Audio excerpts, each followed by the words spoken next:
This episode is Zack Daley. Zack is kind of a director and a film buff and aspiring writer, and he is just an all-around knowledgeable guy and fan of film, which leads to a great discussion. There's quite a few minutes at the beginning here, which is just us bullshitting about film before we even get started, and that's because our actual discussion on the film was pretty straight to the point. He really grasped the concept of the idea of what he didn't like and what he did like about the film, and how he would change it. So we kind of streamlined a podcast about a movie that really needs to be streamlined. So I hope you enjoy this. I really enjoyed this. This is I Wanna Like This, episode 16, Brotherhood of the Wolf, with Zack Daley. Yeah, Zack, he's a terrible fucking filmmaker. But he's got a lot of enthusiasm for the stuff he likes. Well, I gotta stop. I can't shit on him on the podcast so much because we spent like the first 8 podcasts Just kind of shit talking. It's okay. I shit on him all the time. Well, I mean, I really hate talented. Like, he's super talented, but he doesn't get subtlety, and he doesn't get like stepping back from this shot looks amazing. And maybe think about why you should do it. Like, exactly. He doesn't understand the why. Like, everything Hitchcock did had, like, a purpose. And he was such a good director. Like, holy shit. And Zack Snyder's so fucking heavy-handed. Mm-hmm. And he can't... Zack Snyder couldn't make a film without special effects if his life fucking depended on it. Well, he did. It's called Dawn of the Dead, and it's his best movie. That is the best film. But he also has nothing to do with writing it. Yeah. Because you have two great writers to write it. Yeah. I can't remember who wrote that. I can't remember. It's been a long time since I even watched it. It's our great original writer, director, and James fucking Gunn. Yeah, James Gunn. Oh, that's right. Because he was writing trauma films and, of course, Guardians of the Galaxy. Well, Guardians of the Galaxy. What else did he write? He wrote, God, I was just talking about it. Trauma films. This is a guy who came from trauma films. That's how much he wanted to make movies. He's like, I'll fucking do it. I wish the New York City has it so made right now. There's this group through YouTube called the Cinephiles. They used to do public access. Mm-hmm. And they just got picked up by, like, This Is Infamous and stuff. But all their guys came through trauma. And they just sit and talk about movies. And they're, like, super pretentious and stuff. Yeah. But I mean, I wish we had something like that out here. We really don't. I'm working on it. on it. Oh, good. Like, we're going to start with shorts on the internet and then that's get capital. Way to start. Yeah, well, it's more experience directing and more experience editing and more experience pushing material out there. Like, I have a script that's almost completely finished for a feature length. Yeah. It's like, I don't want to direct that dream, right now. Man. Yeah. And that's even the dream. I had build towards it. There's a lot of things that are like, but Hitchcock's always my favorite director because it was the less is more. Yeah. You don't have to see it. Like, you can go back to his movies from like the 20s and 30s and he's still killing it then. Soundless films, he's amazing. Like, it's awesome. And he was one of those guys who, I could put a lot of sound in movies, but he was one of those guys who totally knew that I don't need exposition dialogue. Yeah. Like, he knew, like, no, if we set the scene right and we do the dialogue right and we do the scene and the actors right, like, if we trust at the story they're telling with their bodies, with their facial expressions, and then with the words that we put on, it's going to work. Mm-hmm. And he got it. Yeah. He got it, yeah. Oh, yeah. Back then, my thing is, back then, they used to act with faces and less dialogue. It was all about people pulled faces. Yeah, exactly. Now everything is like David Goyer is exactly what's wrong with screenwriting. He's just literally like exposition dumps. Yeah, no, you can keep going. Exposition dumps. It's just like exposition dumps and constant barraging you with like false machismo. Like, it's just very like, oh, I'm Batman, and it's I hate everything that's happened in DC has really upset me because I'm a DC guy. Yeah, I'm a Green Lantern. Green Lantern is my jam. Clark Kent is my moral compass in the world. He's God, but he's not in Zack Snyder's world because Zack doesn't know who he's Batman in Zack Snyder's DC world. Zack doesn't know who Superman is, so he just wrote, "Oh, everyone relates to Batman more. That's what superheroes have to be nowadays." No, it's people always get weirded out and they're like, "Oh, Batman's more identifiable than Superman." A billionaire sociopath who endangers children and beats up poor people is never more identifiable. Pull your head out of your ass. Your parents weren't killed. You're not psycho. Batman's not more relatable. He's just a person with, like, the better, well-adjusted Batman is Tony Stark. Yeah, pretty well-adjusted Batman. He's Marvel's Batman. Is Lex and he's, Luthor. Yeah. Yeah, Lex Luthor. Have you seen the trailer for Batman v Superman? You know what though? Like I was in a crowded theater and people erupted for I know, that. but like, everyone did for Man of Steel too. Yeah. I lost it for Man of Steel. I did. Oh god. That's the those problem with trailers Hollywood were nowadays. awesome. The Hollywood makes really great trailers nowadays. Oh yeah, they do. They don't necessarily make the best God. films. Yeah. It's always easier to make something look fucking amazing when you take 10 seconds. Yeah, from 90. each scene. You got 90 seconds. It's 90 seconds to sell a movie. Much easier. Mm-hmm. Dark Knight is a fucking amazing trailer. That's a great movie though. It's you don't like that movie? Dark Knight is like, a good what? movie if it wasn't Batman. It's not a good Batman film. I could see that. Yeah, you're right. It's not like Paul Dini. It's not. The only good Batman film that Christopher Nolan made was here's Begins. Because Batman's actually a detective in it. Detective, yeah. He actually learns how to fight. He's actually solving things. Batman the whole movie. Yeah, he's like, Batman. He's Batman the whole movie. He's not Bruce Wayne. He's not Batman in any of the other movies. I could definitely concede that. The Joker's not the Joker. He's an anarchist, and he's not even an anarchist because an anarchist doesn't have a plan. He even says, "Do I look like a man with a plan?" Your whole plan has just been to fuck shit up. Mm-hmm. Joker is always a man with a plan, and his plan is. He's orchestrating what in his brain is a masterful joke, the greatest pun, the greatest of all time, all in an attempt to make the one person he identifies with laugh, and that's Batman. Yeah. So everything about these movies is wrong. They're not the characters.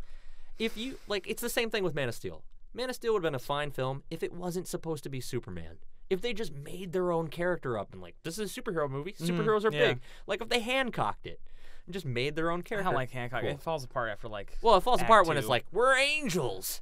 We're angels, and then we're destined to be together. All that stuff. I was just like, Stop. It's just the same problem that fucking Green Lantern suffered from. Green Lantern suffered from everything except for Oa. All the scenes on Oa, I was like, I am digging this. This is what I want to see. I want to see weird jellyfish aliens with the ring on, and I want to see all that weird stuff. Mark Sinestro with giant friggin'. He was the perfect cast Sinestro. He was. None Mark of this Strong is going to go on great. the podcast. Awesome. We've been talking for 20 minutes. Well, that's good. Zach, welcome to the show. I'm glad to be here. This is I Want to Like This. Zach, you got excited for a film and put a film in front of me that I had not heard of. It's great. And I was surprised. I was like, oh, cool, I get to watch this. I like foreign films. Do you want to tell everyone, well, first off, how do you come, tell us a little bit about yourself. Why are you so interested in film? Well, that's kind of a long-winded answer, but I'll break it down into You can paraphrase. Basically, when I was a kid, I had to help raise my sister with my grandmother, and things weren't really great. And my family has always had a real close relationship with movies. My grandfather was the patriarch of the whole family, and he ran everything, and he was obsessed with Star Wars, and he was a drummer, and so music and movies were a huge part of my life. Cool. And that just got passed down to me, and I was 4 years old watching Jurassic Park on Rewind and watching Return of the Jedi over and over and over. Right? Everyone shits on Jedi, and it's still my favorite. The Ewoks, the older and older I get, they become less of a thing that I responded to when I was a kid, a lot of enthusiasm. Because they're made for kids. They're made cool, for kids. They're for toys, but they're still I can't hate them. They're man. They're weird, savage people that tried to eat our heroes. Gangster as hell. Yes. Although Leia was the one who calmed them down. Yeah. And C-3PO, but that's different. But okay, so you love film. You love film. You're actively working to make a film. Yes. That's where you come from with this. And you obviously really do love film because you found French film. And what are we talking about today? Brother of the Wolf. It's Christophe Gans' first film. Yeah, I found that. I was like, oh, this is great. And then to see the cat. The thing that got me about it was the first name I saw on it was Mark Darkus, who I know from the Crow television series and the Double Dragon movie. Yes. Both of which I unironically love. Hey, I've never watched them, I'm not even joking. The Double Dragon film is just like the Street Fighter and Mortal Kombat films of its day. Not good. But I love it so. I can't help it. There's something about a really cheesy movie. The 90s had a lot of them where they were just... They were just trying to get properties, They were just pulpy and fun. They were a good time. They don't aggressively hate on you like movies now, where it's just like dumb them down and it's Yeah, they dumb everything now has to be dark and blah gritty. blah blah. It's like dark and gritty. My life is not dark and gritty all the time. Yeah. There's sunlight. And we live in Rockford, and we're saying that. Yeah, right? Like the second highest murdering in the United States, right here. Without serial killers. And we're like, it's a bright, sunshiny day. I mean, sure, we're locked in a fucking recording booth, but it was a beautiful day out when I was walking. Oh, it's nice outside. Right? Yeah, so I unabashedly love those movies.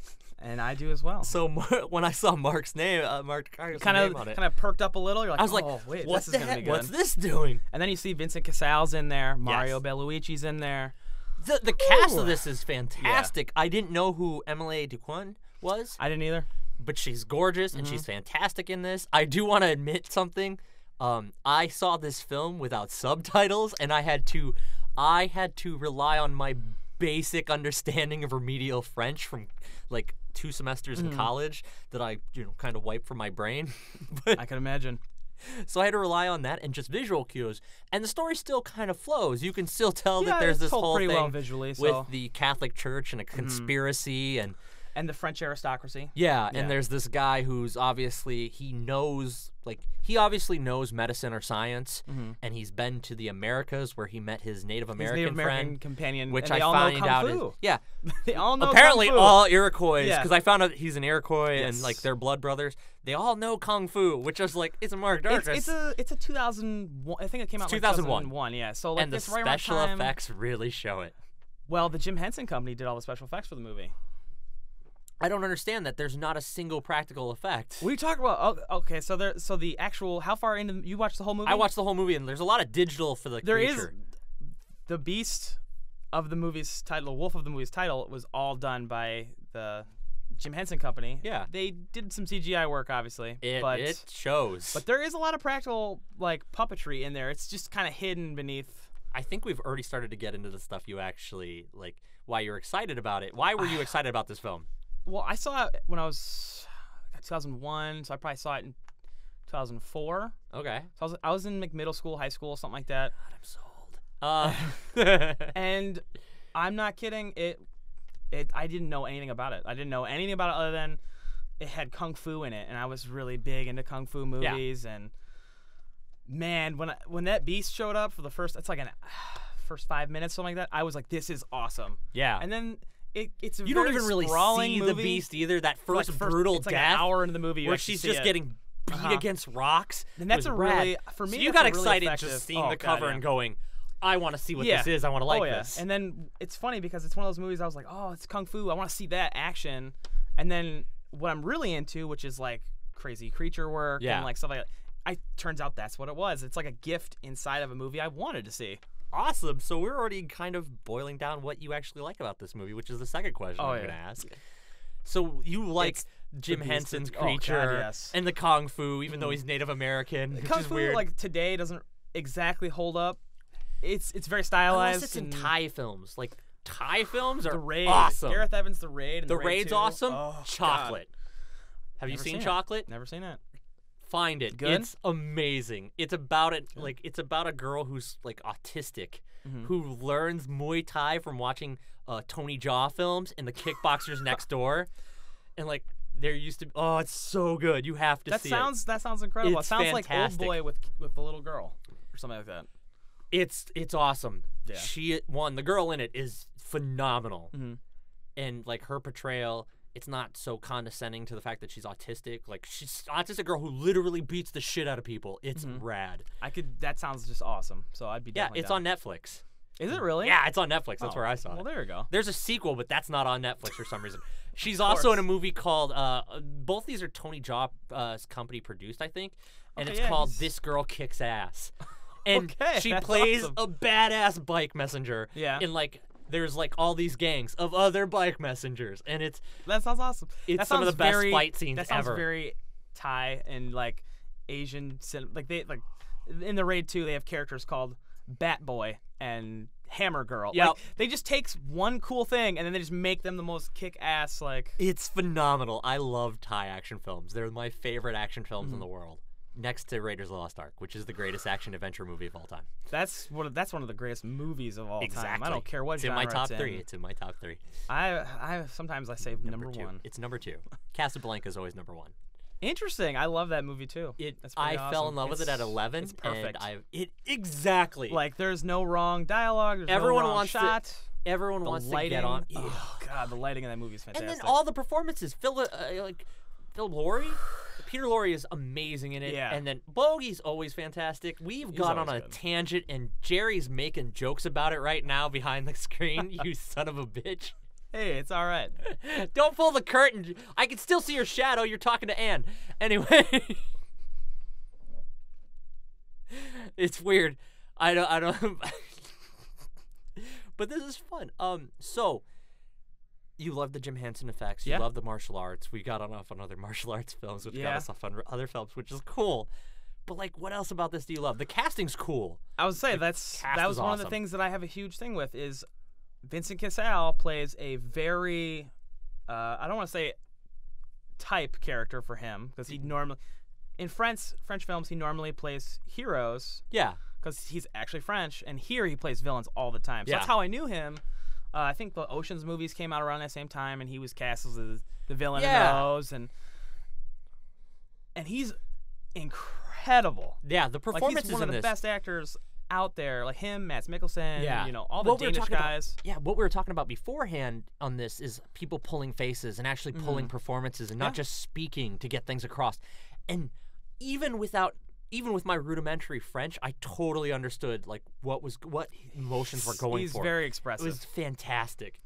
And there's also like the movie is got weird stuff in it. Like there's this weird incest subplot that's running through the movie, and there's all this weird. There's a lot of like culty conspiracy, cults, the Catholic Church, a lot of superstition. You've got this character who is somehow connected. He's blood brothers with an Iroquois man. It's very sprawlingly ambitious. Yes, which is something there's a lot going on in this film. Yeah, like when you're at that age where you're like 13, 14, you're watching stuff like The Godfather, Apocalypse Now, basically all the Coppola stuff from like the 70s and early 80s, and you're watching basically anything that's sprawling and epic. Yes. Another director who does a lot of stuff that's really long and sprawling would be like Jalon. He's out of like Iran, something like that, and I mean, that's just something that, like, when you're really young, that you're like, this is great filmmaking because it's sprawling and it's not small, but I like small, but I like small too. I like a lot of differential. Like Casablanca is very small. Oh, it's like 3 rooms. Yeah, it's like in an rooms. office, a bar, in Rick's office and hotel and apartment, and then the airfield. The airfield. Yeah, that's it. That's pretty much it. Yeah, great settings. Don't need shit. Studio backlots, all of it. But yeah, there's so much good going on. Like over in Europe, they are so great about period piece costuming. It's fantastic. The costuming in this movie is fantastic. Yes. I didn't feel like Mark Darkus's costume as a Native American was at all condescending. It really wasn't. It was pretty era specific. It's not necessarily that it's era specific. It's that it's not aggressively bad. Yeah. It's just like, hey, look, he's covered in cool tattoos that aren't offensively. They're just like cool looking tattoos. They're respectful. They look like they did their research on. Yeah, exactly. Like, so I'm not like it's not horribly offensive. I've seen some really horrible stereotypical. He's not wearing Johnny Depp in The Lone Ranger. Oh God. Yeah, that's pretty bad. It is pretty bad. I don't know if it's just the costuming that's bad or his performances. Well, Johnny Depp just mails everything in now. It's just, I mean, he looks just good as goes Whitey over the top. Bulger. He's going to be in that movie Black Mass, but yeah, he does go way over the top, and like that's what we know him for. And it's cool for Jack Sparrow. That's great. The Jack Sparrow character. That's not an over the top character, really. He's just playing. What's his name? The guy from the Rolling Stones. It's all he's really doing. He's playing. What's his name? I can't remember his name. Not Jagger. It's Keith Richards. He's playing Keith Richards. And then they brought Keith Richards in to play his dad, which I thought was great. That's a cool bit of stunt casting. Yes, but that was a fantastic bit of stunt casting, especially when they cut out. He's not a good actor, though. Well, no, I think he had more lines, and they were just like, and they cut it all out. Like, and then he's got his mom's shrunken head. It was a great moment. But yeah, there's a lot of the cast is cool. The clothing and the costuming is pretty damn fantastic. There are some of the scenes and the scenery that they use is great. French countryside. Oh God, yeah, beautiful location shoots. So of all the story plots that are going, like there's so much that is good. It doesn't really amount to a lot, though. Yeah, because I think, and this is where I'm going to transition into the next question, which is what about this movie just makes it fall kind of flat? The fact that it's so ambitious and they don't put a lot of effort into making it all gel together. Yes, but I was going to, one last good thing. All the fight scenes are really awesome. They're not even just really awesome. They move really well, especially the one that I think is the one people like to talk about the most is the first scene with Manny. That's the Iroquois character, Mark Darkus's character. Yeah. The first one, it's the one where they're at the hunt. Yes. And it's in the rain. Yeah, and then he just beats up all the guys. He just beats all those guys up. He fights like a girl, and the girls in this movie they kick ass too. Yeah. You know they hold their own. No girl is just swear on here. Oh fuck yeah. Okay. Yeah. If anything is done with my name on it, all right, as the main guy, yeah, you can always fucking swear because I will say the F word all the time, which is the only time I'll ever say the F word is when I'm referring to it. Other than that, it's just fuck. But yeah, you could swear, and yeah, all the girls kick ass, and yeah, well, I mean, there is the aristocrat girl. You know, her performance isn't the greatest. No, but she is, and gorgeous. I hate how sexist this is gonna sound, but man, is she wonderful to spend time with in the movie. Like, I don't want to say anything more uncouth than that. Yeah. And she works really well with the main actor. Like, they have good chemistry, and it's believable. But we'd already jumped. Yeah, we'd already jumped to the fact that this doesn't mesh. Oh, can I say one thing about the characterization of the main character? He is the most polarizing character in this movie for me. He should be. Because he's supposed to be the hero, but I just want to watch Mark Dacus' character more. He's philandering with a prostitute while still chasing after the aristocrat. This guy just... Mark Dacus' character is kicking ass. Yeah, but all he seems to care. That's what it is. His sidekick. It's a very Green Hornet and Kato situation. Yeah. Oh yeah. Where your minority sidekick. I think that's what they deliberately did it that way. Like your minority sidekick's kicking all the ass, and you're just worrying about getting your dick wet the whole film. That's what it is. It's literally all it is he's like in love with the girl. Yeah. And he's been sent to very superficially in love with the girl. Oh yeah, because she's just a prize to be won. Both relationships are very superficial because I mean, if you get down into like the actual like the characterizations of the relationships, the relationship with the Monica Bellucci character actually works, and you're like, okay, I can understand why he would want to spend time with her, and why the prostitute is very much his equal. Oh yeah, and then you find out, she's, I don't want to spoil it, but she's a lot more than just a prostitute. Yeah, she is. And we could spoil. If you haven't seen this film and you're listening to this, fuck off. Probably haven't seen it. Go watch this film, then come back here. Fuck the spoilers. That's always a note on this. We're gonna talk about this film all the way through. Well, good. Yeah. Good to know. So please watch this film and be like, why the fuck did I watch this? And then come listen to this and be like, oh yeah, this. But yeah, her character takes a turn, and I like her character has more depth than really out of nowhere. So yeah, it's happy that they has depth, but then it's like shoehorned in there. Well, a lot of stuff in this movie is shoehorned in there. There is like my favorite part of this whole movie, and it's actually a negative and a plus, is Christophe Gans. Like or however you say his last name. Yeah. He is an incredible visual director, like very poetic. Like there is a shot with Monica Bellucci when she's naked, and it dissolves into a mountain landscape. Yes. It is God. Awesome. Yeah, her the breast turned into roving mountains. Not even a joke. And then her face fades away into the snow as they push through into the trees. It's like a gorgeous effect fade through shot. It's fantastic. And it's beautiful. Yeah, it is something that I like. He uses a lot of time lapse fading throughout to convey how much time and to shorten things up. But then there's scenes where he just takes time to. There's the moment where our lead is walking through this hidden room, and he takes a lot more time in there than I thought he was, and not to detriment. It's it builds atmosphere, and it builds up the tension with all the sounds you're hearing, going into what's going to be basically a dogfighting pit with this what turns out to be like a lion with metal implants. That is back to the positives.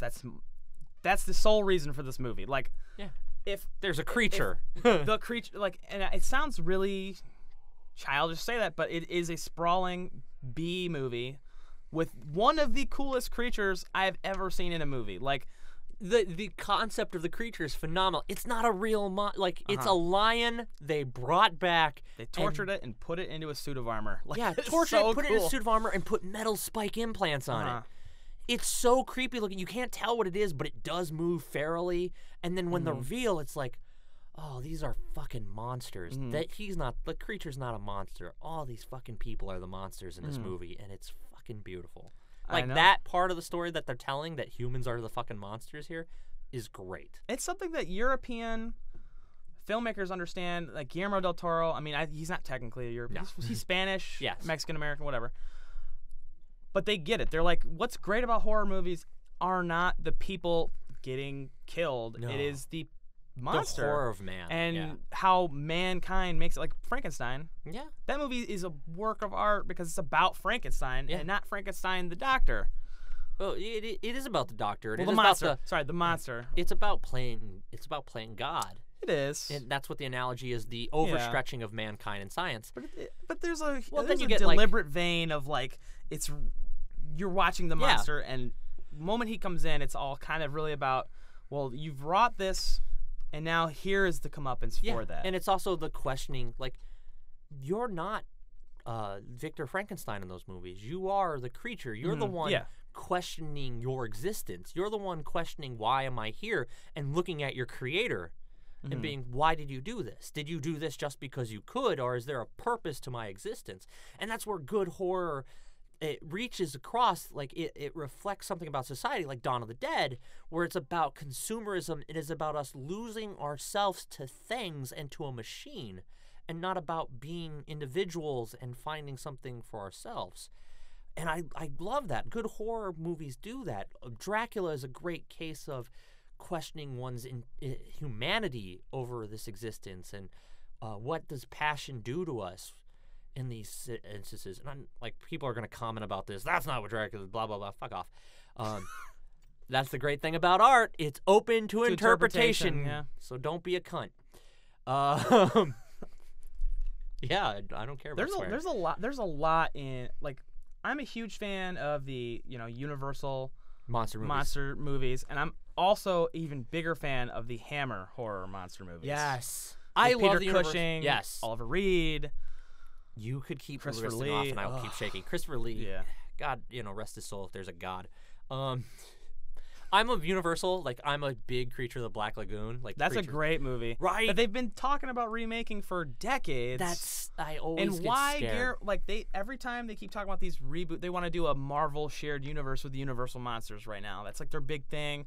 Dracula Untold was gonna be the start of it. Now the Mummy remake's gonna be the start of it. And my question is, why isn't Guillermo del Toro, the foremost horror master today, not doing all this stuff? I wouldn't even say foremost horror authority. I would say foremost visual acuity director, because everyone's like, shot. Their visuals are amazing, and some of Zack Snyder's visuals are amazing, despite how I hate him. His movies are beautiful. Like, he knows pictures. He knows the scene on the screen. Sometimes there's pointless. not a tangible quality of his visuals. It feels Whereas weightless. Guillermo del Toro's have weight, and they serve a purpose. Because everything you're seeing is actually there. Well, yeah, but for also the most part, it has a reason for being there. Like, so hands down, I'm a pro wrestler.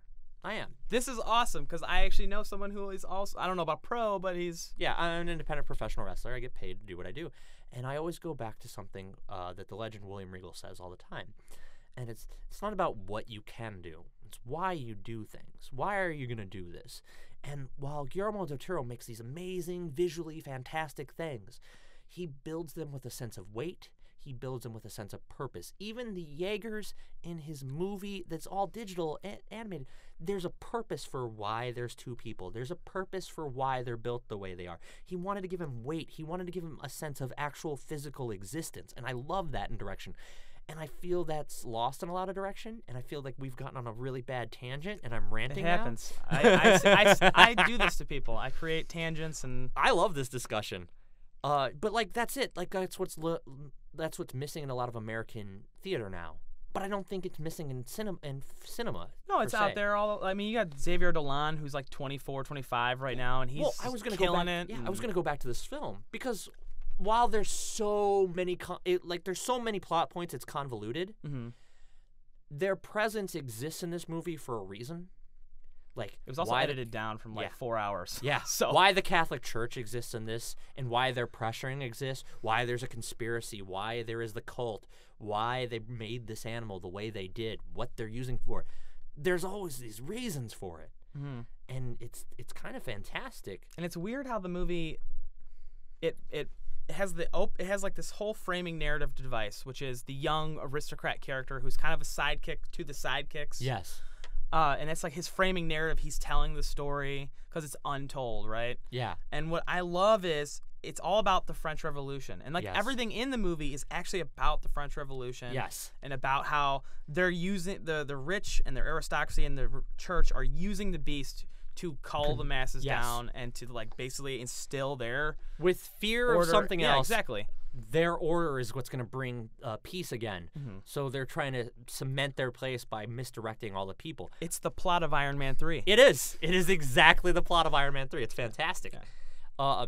It's a plot of a lot of movies, and it's actually a plot of a lot of actual governments. Yes. And I think it's really I think the biggest problem with this film is how far it reached. Its reach always exceeds its grasp. Like every scene is great, but they don't gel together to tell a really moving story or just a cogent story. Yeah, where I care about a lead, because this guy, like I said, I'm like, you're a fucking dickbag. If they had just like, my theory is that if you would have given this movie to another director and a better writer, and placed the emphasis of the story on any other one character, instead of the character they chose, it probably would have been a better character. If Monica Bellucci would have been the main character and you saw the whole movie from her perspective, that would be so neat. So weird. So interesting. If you would have made it about Vincent Cassel, that would have been really weird and really neat and focused. Or if you give it to the rich girl character, any of the characters are way more interesting than the main character. Sorry. Yeah. I got lost there. Yeah, no, I get it. Well, that's what the last question in this is always. Because we talked about why you got excited. We talked about what you liked about it, which we actually have a lot more to like about it than, There's a lot of positives. There is. It is. It's just, but I see the main problem we keep coming up is there's all these positives jammed into one movie where it doesn't make sense. If this was a mini-series that was like 6 hours long, you'd totally understand why there needs to be so much plot. Exactly, because there is something almost Machiavellian in plot in this. It's very Machiavellian. Continue. So that gets to the last question, which is always, how would you have done this differently? What would you have done to make this great? Ironically, this is a question that I have thought about for a long time. Because if I were to ever remake a movie, this is easily the movie I would remake. Would you? Well, you just said a 6-hour miniseries or longer. Would you go about that route? That'd be cool. That is a very applicable route nowadays. Like an HBO, 8 HBO, episode Cinemax, or something. Any of those ones that are reaching out to make some new content. I think I'd do a movie. I would just streamline the story. I would literally break it down to a gothic romance about the main.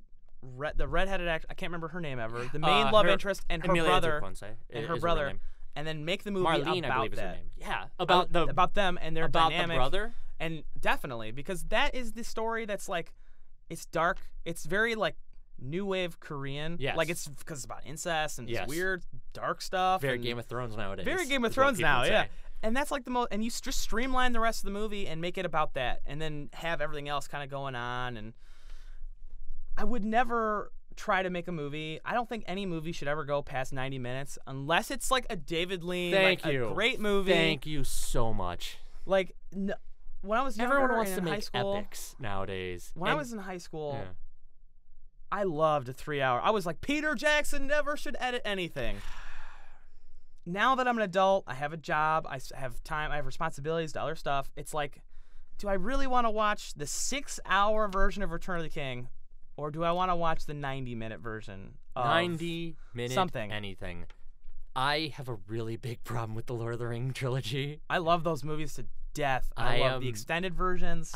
I know. They're books. They're like watching a novel. They would have been great but they're so long. They would have been great as a series, but there's a lot in it for me that isn't about the story. There's a lot of shots in it that are unnecessary. I wouldn't say that. No, it's about he just kept making it bigger without telling the story. He did not focus. I don't think that's necessarily true. It is so obviously the one movie franchise that could have been streamlined to hell You could have. and told But the those story in a more movies- cogent narrative. There's a lot of great filmmaking, great shots in there, but it's just editing. It's terrible. I'm gonna say this, like, So what? Oh, okay. Say your point. yeah. I'll let you say I'm your just piece. say, I am a diehard Star Wars fan. As But am I. I'm gonna like. I have Star Wars tattoos. I know. I but can if see the I- Leia one on your forearm. Yes, It's sir. red. But if I'm sitting here, and I'm reaching into the depth of my inner 14-year-old, Yes. the Lord of the Rings trilogy, to me, the uncut, like the extended, like 55-hour version or whatever. Okay. That's one of the greatest accomplishments in cinema history. Period. Flat out. I will say that it is an accomplishment. Incredible. It is an accomplishment. I would not say it's one of the greatest. I not only think I'm right in this. I mean, I'm not saying you're wrong. I'm just saying the overwhelming majority would probably agree with me in this one The instance. best movie franchise is not Star Wars. I don't think so either. I think It's not Lord of the Rings. I think Empire Strikes Back is it's Toy Story. it is. I think you can make a Toy huge Story? case for Toy Story. It's either Toy Story, or I'm gonna piss a lot of people off because fuck them, I don't care. Harry Potter. I love I'm a that film diehard Harry franchise. Potter book fan. I love the books. Don't like the I movies. love the movies. I love Prisoner of Azkaban. Right, it is the best It's one. not only is it the best, it's Jerry the does best not movie. agree. You know what? Okay, Our so producer Jerry Gossen I know hates it. plenty of people who hate that movie They're because fucking wrong. they love the book, and I love the book. I love too. the book too, but you have to understand the limitations of film. exactly. As long as you get the characterizations right, which is where Zack Snyder fucks up in Superman. Yes. Yeah, I get cyclical. Fuck off, Jerry. Jerry's making circle symbols with his hands. He can't be on the microphone in this podcast in the studio yet, but he still finds a way to be a dick. Now he's flipping me off. Fine, whatever. I'm right. But yeah, that's the thing. The characterizations of all the characters are still true to who they are. And that's what I love about that film franchise. And that's what I don't like about modern adaptations a lot of times is they just forget who the characters are. But getting back to this film and streamlining. Yeah, sorry about that. Yeah. No, it's cool. I love these tangents. This has been a fucking awesome podcast. I think this movie, Brotherhood of the Wolf, is a hard movie to have a long conversation about because it's not Terrible. the greatest movie. No. It's not terrible. Its problems all are summed up to Christophe Gans was making his first big movie, Yeah. and he kind of overreached way bad. Way overreached. Yeah, he's just like, I want to do everything. Yeah. The kitchen sink's coming with, and Yeah, there's so many things where you're like, this guy's gonna be a good director. then he made Silent Hill, which I love, I do not. but it's yeah. not the greatest movie No, ever made. No, it's not. I think he could be. He did his newest movie is that Beauty and the Beast French remake, which Yeah. is like I think it's like Alice in Wonderland, that one with Tim Burton, where it's all Yeah. CGI everywhere. And, Yeah. But Vincent Cassel plays the Beast. I really want to see it. I'm totally down for that. I think we really did a cool job, and you actually knew what you would change and do about it, and that's always refreshing. Well, I mean, I think about making movies all the time. So do I. I'll literally be sitting at work on my forklift, and I'll be like, man, what would I do with a movie given the time, the budget, and the resources? And that's all I think about, like, because that's what I want to do with my life. I don't care if I make money. Same here. That's all I want to do. Exactly. It's about making art, not money. Yeah. Dude, Zach, you have been a fantastic guest. Hey, I'm glad to be on here. Do you have a Twitter or Facebook page you want to shill right now? Because this is your time. I have a group on Facebook called Behind the Reel. Anyone's welcome. And I have a personal Twitter, Red57. Nice. It's very 7 as in Roman numeral 7. I love it. Other than that, I literally talk about Star Wars all the time. That's kind of fantastic. it, We yeah. will totally be talking together. I welcome any conversation about Star Wars. This has been a fantastic episode. I can't wait to get you back on the podcast I can't wait to someday. be on here again. For those listening, I'm Thomas Sinclair. You can always find me on Twitter at @TheTSinclair or on Facebook as The Thomas Sinclair. You can always find all of us here at I Wanna Like This on Twitter and on Facebook. God, go watch a movie someday. And if you have something to say, leave it in the comments below. Have a great day. And that was I Wanna Like This, episode 16, Brotherhood of the Wolf with Zack Daley. Zack is a really neat guy, and I hope you enjoyed the podcast. Once again, he can be found on Twitter at Redfine7. That's VII. And then, of course, he can be found on Facebook as Behind the Reel, which is his blog about film. And he's got a great opinion on film. I hope you check it out. Once again, us here at I Wanna Like This can always be found at the Twitter handle I Wanna Like This and the Facebook page I Wanna Like This. Please feel free to leave a comment below. Correct our stupid shenanigans. That's the fun of talking about movies, is sometimes you get called out on your bullshit. And remember, everyone's opinions are valid here, except if you're going to be an asshole. Have a great day and go watch some movies.